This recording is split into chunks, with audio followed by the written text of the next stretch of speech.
Hello students, welcome to our physics class. This is Vivek Misra, your physics teacher, and we are reading our 11th class physics chapter number 5. Our today's chapter is laws of motion. So here we have already completed the theory portion. Okay, here our first numerical, a car of mass 1000 kg is moving with a velocity of 10 meter per second. Given क्या क्या है पहले ये जान के रखना, मास दे रखा है हमको और किस वेलोसिटी से मूव कर रहा है, 10 मीटर पर सेकंड की वेलोसिटी से, ठीक है। And it acted upon by a forward force of 1000 newton due to engine and retarding force by the 500 newton. हाँ, यहां पे एक चीज देखो, कार है,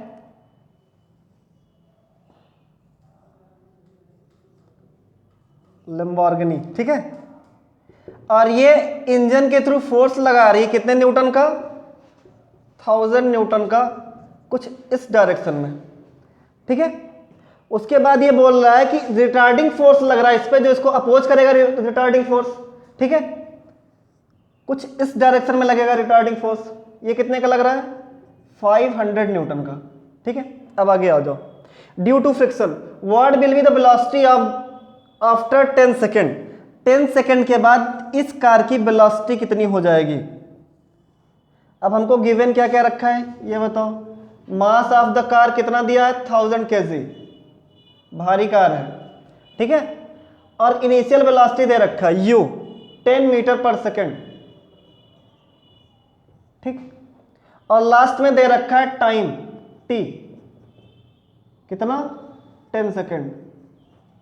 कैलकुलेट क्या करना है, what will be its velocity, initial velocity दे रखा है और लास्ट में 10 सेकंड के बाद उसकी वेलोसिटी पूछ रहा है कितनी हो जाएगी, मतलब v पूछ रहा है, ठीक है।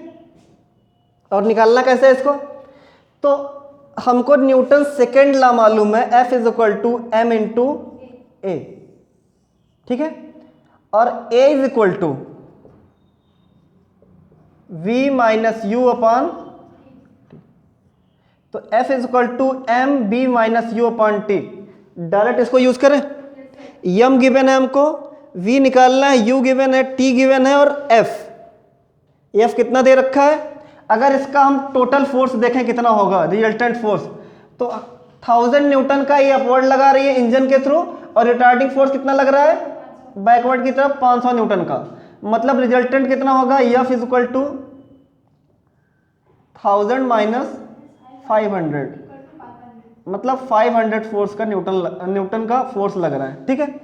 F की वैल्यू है हमारे पास, m की वैल्यू है, v निकालना है हमको, कितना हो जाएगा, डायरेक्ट वैल्यू पुट करें तो 500 न्यूटन, मास कितना दे रखा है 1000, v निकालना है, v को v ही रहने दो, कोई नाम ना दो, ठीक है, माइनस 10 अपॉन 10, क्लियर है, केवल मैंने वैल्यू पुट की है, ठीक है। अब ये बताओ, ये इधर मल्टीप्लाई में इधर आएगा तो उसमें दिख रहा है कि नहीं दिख रहा है, दिख रहा है ना, कट करवाओ, आ जाएगा 1/2 होगा ना, क्रॉस मल्टीप्लाई 2 से v में मल्टीप्लाई हो जाएगा 2v माइनस 10 टू ज़ा 20 इज इक्वल टू 10 होगा, 2v इज इक्वल टू हो जाएगा 10 प्लस 20, v की वैल्यू कितनी आ जाएगी 30/2, कितना आ जाएगा मीटर पर। कुछ ऐसे फाइनल वेलोसिटी कैलकुलेट करोगे इस कार की, लगा लोगे ऐसे क्वेश्चन, हो जाएगा। अब ऐसे दूसरा न्यूमेरिकल हम लोग देखेंगे, इसको जल्दी से नोट डाउन करो।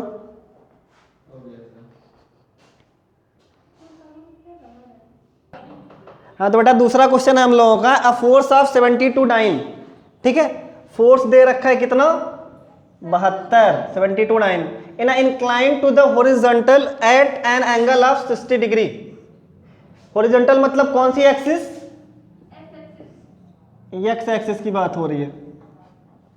फाइंड द एक्सीलरेशन, ए निकालना है, in a mass of 9 gram which moves in horizontal direction.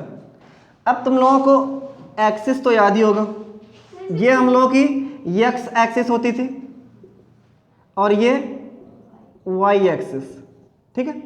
और जब हम लोगों ने प्रोजेक्टाइल मोशन पढ़ा था वहाँ पे एक्स एक्सिस के लिए जब हम कोई मैग्नीट्यूड लेते थे तो उसमें साथ में क्या लेते थे, जैसे सपोज दैट यहाँ पे एफ लग रहा है F1, यहाँ पे F2, ठीक है। इसका जब रिजल्टेंट खींचते थे तो यहाँ से एक एंगल थीटा बनाते थे और उसके लिए हॉरिजॉन्टल वाली कॉस थीटा होती थी और ये वर्टिकल वाली साइन थीटा, मतलब F2 साइन थीटा और F1 कॉस थीटा। कैसी होती थी वो बताने की जरूरत है कि देख लोगे वीडियो वाला? बता दूं? मालूम है ना। ये हमारे लिए क्या है, हमारा बेस, ठीक है ना। और बेस अपन हाइपोटेनियस कॉस थीटा, और ये हमारे लिए क्या, perpendicular, perpendicular upon hypotenuse sine theta. इसलिए इसके साथ वर्टिकल के साथ साइन लेते हैं और हॉरिजॉन्टल के साथ कॉस, है ना। और यहीं पे हमारा एफ दे रखा है, कितना dyne, 72 dyne cos theta. Cos theta में कितना एंगल, 60। डायरेक्ट एफ की वैल्यू निकाल लो यहीं से, कितना हो जाएगा, कॉस 60 की वैल्यू कितनी होती है? अच्छा,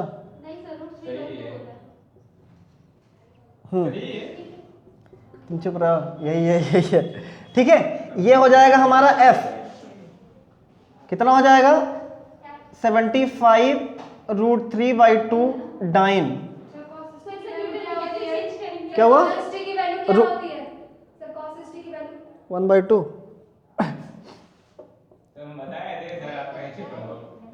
कौन बताया √3/2? मीरा, तुम्हारा नाम जा रहा है वीडियो में।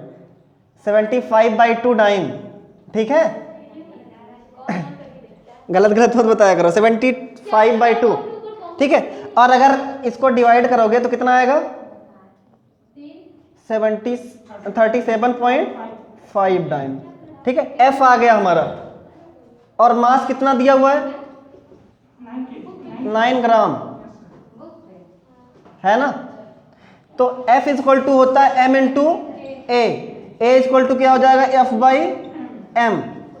F कितना आ गया, 37.5 और M आ गया 9 ग्राम। डिवाइड कर लो, एक्सेलरेशन जो आएगा वो सेंटीमीटर पर सेकंड स्क्वायर में आएगा, ठीक है।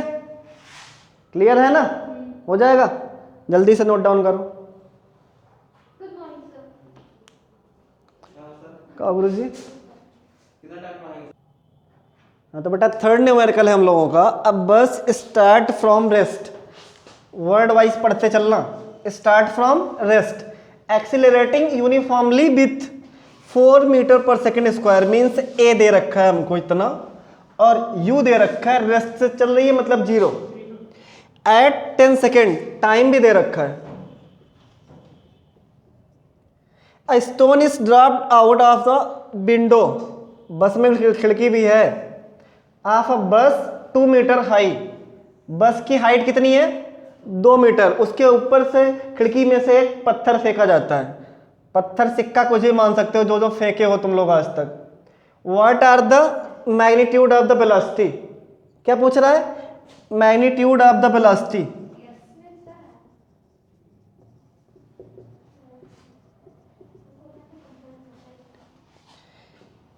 Means mod of B. Formula क्या होता था, वी एक्स का स्क्वायर प्लस कुछ ऐसा होता था क्या? मतलब हमको अगर velocity in horizontal axis and velocity in vertical पता चल जाए तो हम दोनों का स्क्वायर करके सम निकाल लेंगे, उसके बाद हमारा मैग्नीट्यूड आ जाएगा। अब इसके लिए बी एक्स और बी वाई निकालना भी तो आना चाहिए।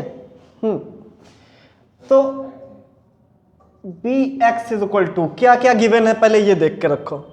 u दे रखा है कितना 0, a दे रखा है कितना 4 और t दे रखा है कितना 10। क्या v निकाल लोगे क्या, कितना हो जाएगा, v equal to u plus 80। Square भी होता है क्या, घंटा आप खाओगे। u कितना दे रखा है 0, a कितना है 4 और t कितना है 10। वी एक्स कितना हो जाएगा मीटर पर सेकंड और वी वाई बी वाई कैसे निकालोगे? अगर तुम लोग बस में चल रहे हो, ठीक है, तो बस में से स्टोन फेंको, सिक्के फेंको, कुछ भी फेंको, तो जो तुम्हारी स्पीड रहेगी वो बस की स्पीड के साथ कैलकुलेट रहेगी, न्यूटन फर्स्ट लॉ, ठीक है। तुम भी बस के साथ मोशन में रहोगे सेम स्पीड में, मतलब ये बस की स्पीड भी हो सकती है ओरिजेंटल पाथ पे और उस स्टोन की स्पीड भी हो सकती है, ठीक है, हो सकती है कि नहीं हो सकती। लेकिन जब स्टोन खिड़की में से नीचे फेंका जा रहा है, ठीक है, तो उसने कौन सा एक्सीलरेशन जनरेट किया? जी, ठीक है। अब याद करो प्रोजेक्टाइल मोशन, खिड़की में से नीचे की तरफ ड्रॉप आउट कर दिया गया, ठीक है। अगर लीप किया जाएगा तो कौन सा एक्सीलरेशन वर्टिकली उसमें वर्क करेगा? जी, वहां पे ये 4 नहीं वर्क करेगा क्योंकि इसकी स्पीड से तो बस मूव कर रही है। तो हॉरिजॉन्टल पाथ पे अगर देखें तो बस का एक्सेलरेशन नहीं है ये, ठीक है। स्टोन का एक्सेलरेशन जब नीचे फेंका जा रहा है तो क्या हो जाएगा? जी वर्क करेगा उस पर, करेगा कि नहीं करेगा? तो वी वाई इक्वल टू हो जाएगा यू प्लस ए टी की जहां पे जी टी, ठीक है। और कितने टाइम के बाद यहां पे टी क्या कैलकुलेट करोगे? टी क्या होगा हमारा? 10 नहीं होगा क्योंकि हमको दे रहा है लास्ट में 2 meter high, what are the magnitude of the velocity and acceleration of the stone at 10.2 second. 10.2 second में बस का एक्सेलरेशन कितना हो जाएगा? 10वें सेकेंड में तुमने फेंका, ठीक है, और 10.2 सेकेंड में वो जाके जमीन से टकराया। यहां पे तुमने 10 सेकेंड बाद फेंका था और ये टकराया कब? 10.2 सेकेंड में। तो इनके बीच का टाइम पीरियड कितना हो जाएगा? 0.2 सेकेंड। और टाइम पीरियड यही वाला हम यूज करेंगे स्टोन के लिए, बी वाई के लिए, ठीक है। u प्लस जी, जी कितना है हमारा? 10 और t कितना हो जाएगा? 0.2। वी वाई इक्वल टू क्या आ जाएगा? 2, ठीक है, मीन्स 2.0 या 2 मीटर पर सेकेंड हो जाएगा कि नहीं हो जाएगा? u पहले की तरह फिर से 0। ये क्लियर हुआ? ये तो हम निकाले थे कि हॉरिजॉन्टल पाथ पे speed of stone is equal to हो जाएगा स्पीड ऑफ बस, ठीक है। अगर हम रहे या उसके अंदर का स्टोन है बस के अंदर ही है तो हॉरिजॉन्टल पाथ पे बस की स्पीड जितनी होगी उसके साथ में स्टोन भी है तो उसकी स्पीड भी सेम होगी। लेकिन जब बस के नीचे फेंक दिया गया खिड़की से तब वहां पे वर्टिकल पाथ पे बस तो नीचे जाएगी नहीं, केवल क्या जाएगा? स्टोन। तो वर्टिकल पाथ पे उसकी स्पीड चेंज होगी, ठीक है।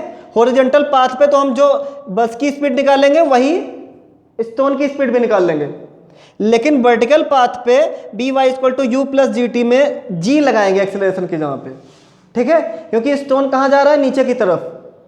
और टी टाइम क्या हो जाएगा? कितने टाइम बाद वो नीचे पहुंचा था और कितने टाइम फेंका गया, उनके बीच का टाइम पीरियड कितना हो जाएगा? Time period higher minus lower ना, मतलब 0.2 सेकेंड। सॉल्व कर लोगे बी वाई की वैल्यू आ जाएगी, और जब बी वाई की वैल्यू आ गई तो मैग्नीट्यूड ऑफ वी निकाल सकते हो। क्या हो जाएगा? 40 का स्क्वायर प्लस 2 का स्क्वायर हो जाएगा कि नहीं हो जाएगा? कैलकुलेट कर लोगे? हो जाएगा सॉल्व।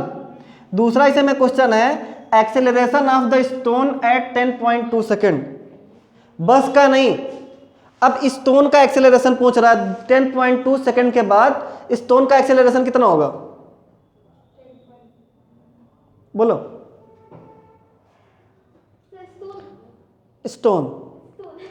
स्टोन में कौन सा एक्सेलरेशन वर्क करेगा पहले तो ये बताओ। अगर छोड़ दिया जा रहा है खिड़की के बाहर से तो कौन सा एक्सेलरेशन वर्क करेगा? ग्रेविटेशनल एक्सेलरेशन, जी, ठीक है। हॉरिजॉन्टल पाथ पे वही वाला सेम प्रोजेक्टाइल मोशन वाला वो लगाओ। यहां से अगर हमने कोई चीज लीप कर दी है, ठीक है, लीप की है तो यहां पे एक्सेलरेशन पूरा का पूरा क्या हो जाता था? ax 0, मतलब हॉरिजॉन्टल पाथ पे कोई एक्सेलरेशन वर्क नहीं करता था, केवल वर्टिकल पाथ पे करता था जो पत्थर को नीचे की तरफ खींचेगा वही एक्सेलरेशन वर्क करेगा ना। तो एक्सेलरेशन g वर्क करेगा और g इक्वल टू कितना हो जाएगा? 10 मीटर पर सेकेंड स्क्वायर। तो acceleration of the stone at 10.2 second कितना हो जाएगा? 10 metre per second square. Common sense लगाना है कि पत्थर नीचे की तरफ जाएगा, है ना। तो कौन सा एक्सेलरेशन वर्क करेगा? Gravity, gravitational acceleration. जल्दी से स्क्रीनशॉट ले लो। हाँ तो स्टूडेंट्स, हमारा अगला न्यूमेरिकल है जो कि सबसे अलग। A body of mass 50 kg, m दे रखा है हमको 50 kg, moves along x axis such that its position coordinate at any instant at time t is x is equal to कितना दे रखा है? 2t की power 4 minus 3t cube plus 4t। ठीक है, x means क्या दिया हुआ? ये डिस्प्लेसमेंट। ठीक, where A B C is equal to, A की वैल्यू कितना दे रखी है? 2, बी की वैल्यू कितनी दे रखी है? 3 एंड सी की वैल्यू कितनी दे रखी है? 4 are constant. What is the force acting on the particle at any instant T? T की वैल्यू निकालनी है हमको। ठीक, लिख लो बेटा। और यहाँ पे उसमें दे रखा था ए बी सी, मैंने नंबर वैल्यू ले लिए हैं तो इसको रखने की कोई जरूरत नहीं है क्वेश्चन में, इसको गायब कर दो।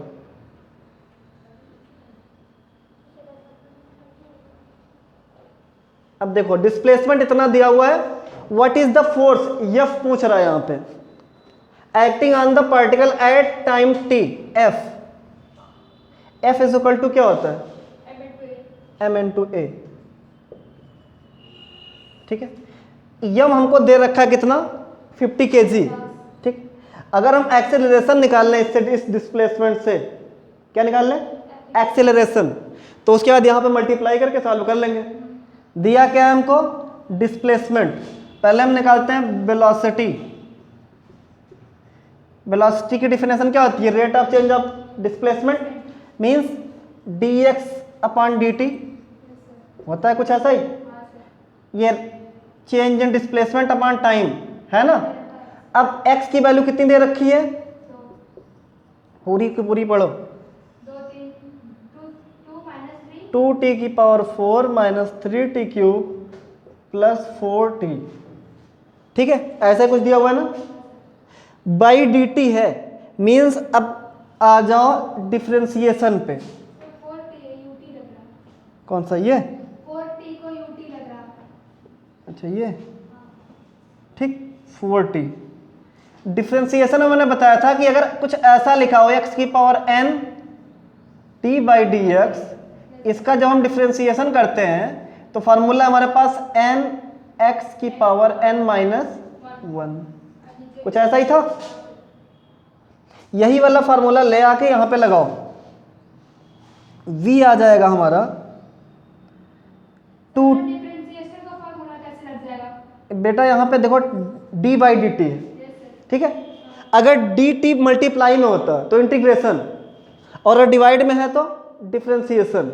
यही मैंने बताया था ना वहां पे, इंटीग्रेशन का मतलब dt मल्टीप्लाई में समथिंग सब कुछ होता तो इंटीग्रेशन लगता, लेकिन अगर डिवाइड में है, t की रिस्पेक्ट में किया जा रहा है तो डिफरेंशिएशन होगा यहाँ पे। ठीक है, अब देखो इसका अगर डिफरेंशिएशन करेंगे इतने का तो कितना आएगा, करके देख लो। 2t की पावर 4 का अलग होगा d बाई डी टी, और माइनस 3t क्यूब का अलग होगा d बाई डी टी, और प्लस 4t का अलग होगा ना। इसकी वैल्यू कितनी आएगी, सॉल्व करके देखो। 2 हो जाएगा हमारा कांस्टेंट, टी स्क्वायर का dt के अगर अकॉर्डिंग हमको डिफरेंशिएशन करना है, पावर कितनी है 4, और पावर को हम क्या लिखते हैं n। n कितना हो जाएगा हमारा 4 इंटू एक्स की जहां पे यहाँ पे क्या है t की पावर n माइनस 1, n कितना है 4 माइनस 1, ठीक है। माइनस में 3 कांस्टेंट है, 3 को एज इट इज रहने दो। अब ये इसका n कितना हो जाएगा, दूसरे वाले का 3, t की power 3 minus 1 plus 4 into T. मैंने बताया था x dx का जो डिफरेंशिएशन होता है वो कितना होता है 1, तो t dt का कितना हो जाएगा 1। इतना तक उसमें दिख रहा है कि नहीं दिख रहा है? दिख रहा है? यहाँ पे सॉल्व कर दे रहा हूँ, v की वैल्यू निकाल दे रहा हूँ। 2 ब्रैकेट में आ जाएगा, ये केवल यहीं तक है, 2 इंटू 4t क्यूब होगा। अगला वाला होगा -3 3 जा 9। अच्छा ये भी 2 है क्या, इसी में मल्टीप्लाई कर लेंगे अगले स्टेप में। 3t स्क्वायर हो जाएगा +4। यहाँ तक क्लियर हुआ? एक स्टेप और सॉल्व कर लेते हैं। 4 2 जा 8t क्यूब -3 3 जा 9t स्क्वायर +4। ये हमारा आ गया, क्या आ गई हमारी वेलोसिटी, और हमको चाहिए क्या, एक्सेलरेशन। तो एक बार और डिफरेंशिएशन करना पड़ेगा। क्यों? क्योंकि हमको निकालना क्या है, एक्सेलरेशन। a इक्वल टू होता है dB/dt, rate of change of velocity. Velocity कितनी दे रखी है हमको, 8t क्यूब -9t स्क्वायर +4, इतना हमने निकाला है। वेलोसिटी की वैल्यू रखोगे यहाँ पे, एक्सेलरेशन निकलेगा। जब दोबारा हम डिफरेंशिएशन ऐसे ही करेंगे तब करें। क्लियर है यहाँ पे, कोई दिक्कत? तो स्टूडेंट्स यहाँ पे हम लोगों की आ गई वेलोसिटी, और हमको चाहिए एक्सेलरेशन। एक्सेलरेशन की वैल्यू यहाँ पे रखेंगे तभी फोर्स आएगा, क्योंकि हमको क्या चाहिए, व्हाट इज द फोर्स, मतलब टोटल फोर्स चाहिए। तो इसको रफ कर दे रहा हूँ, स्क्रीनशॉट ले लियो इसको।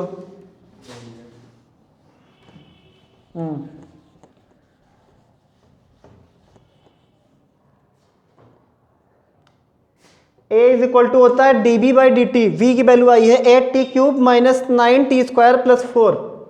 A is equal to d/dt, bracket में v की वैल्यू रख लेते हैं 8t का क्यूब -9t का स्क्वायर +4। ठीक, एक बार फिर से इसका डिफरेंशिएशन करते हैं, और इस बार ये आएगा 8t क्यूब का होगा, तो 8 कांस्टेंट मल्टीप्लाई में 3t की पावर 3 -1 -9 कांस्टेंट हो जाएगा, और मल्टीप्लाई में 2t की पावर 2 -1 +4 इंटू 1 का डिफरेंशिएशन करोगे तो 0,